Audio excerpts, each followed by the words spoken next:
Hi, thank you for watching Digging to China. I'm Dong Xiong. Even though Twitter and Facebook are forbidden in China, but the Chinese government's activity on these social media reached an all-time high last year. Why? Xinjiang. Beijing sought to portray its approach as beneficial to the remote northwestern region, even though the methods include the use of widespread internment camps and surveillance.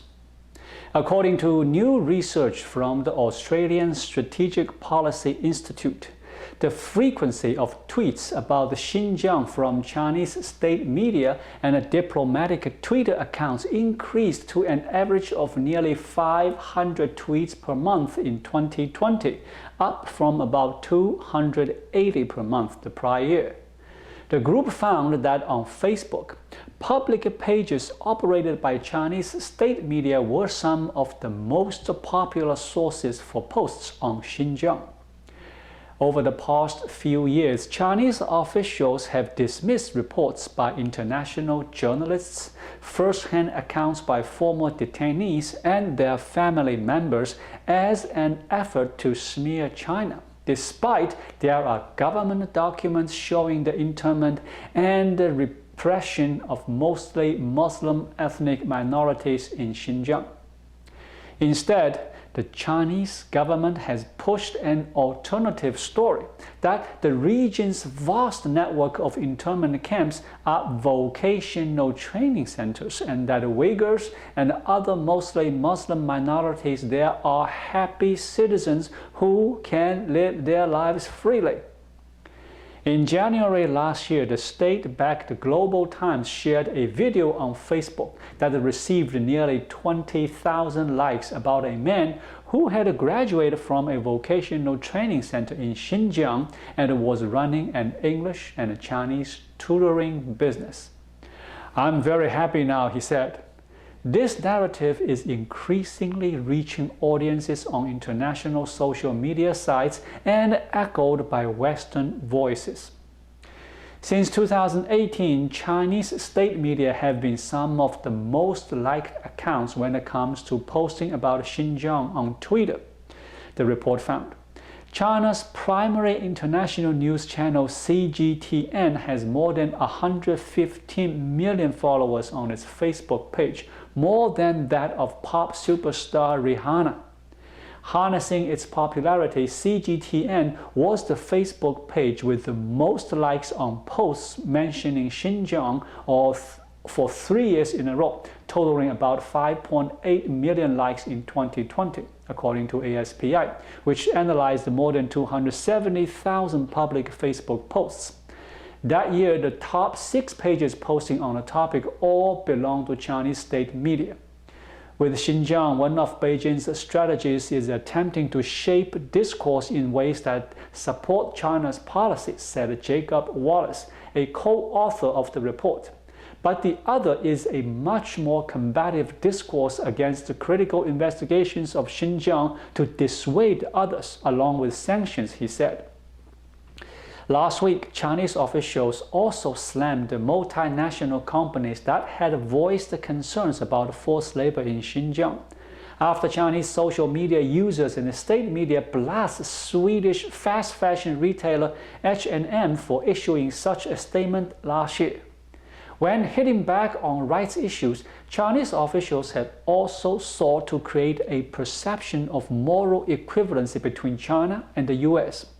Last week, after anger erupted in China over forced labor allegations in Xinjiang, China's foreign ministry spokeswoman tweeted #Mississippi in 1908 versus Xinjiang in 2015, while posting side-by-side photos of smiling Uyghurs holding cotton and black laborers next to hounds and what appeared to be a plantation owner holding a shotgun.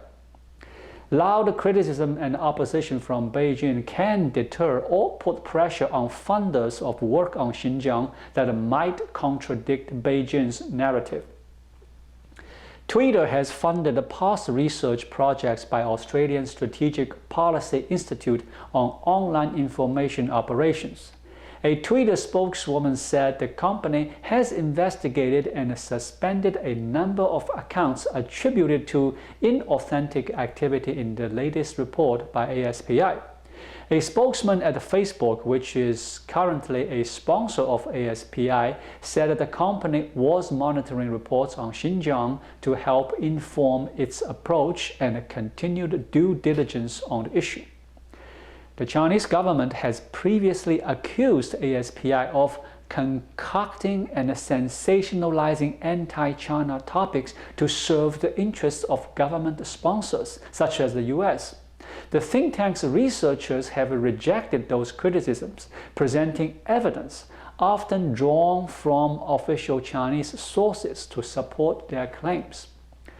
The escalation in the Chinese government's effort to reshape online narratives around Xinjiang comes as Beijing faces increasing international pressure over its policies in the region, including calls to boycott the 2022 Winter Olympics in China and censure from the US and other Western governments.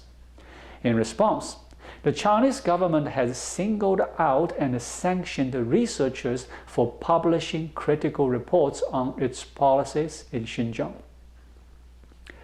Beijing has faced stiff competition in its quest to define the Xinjiang story. Last year, the top Twitter account posting on Xinjiang based on the number of likes it received belonged to then Secretary of State Mike Pompeo, who declared that China's policies against ethnic minorities in Xinjiang amounted to genocide on his final day in office. It is difficult to gauge how effective Beijing's social media activity is, as posts could be artificially amplified.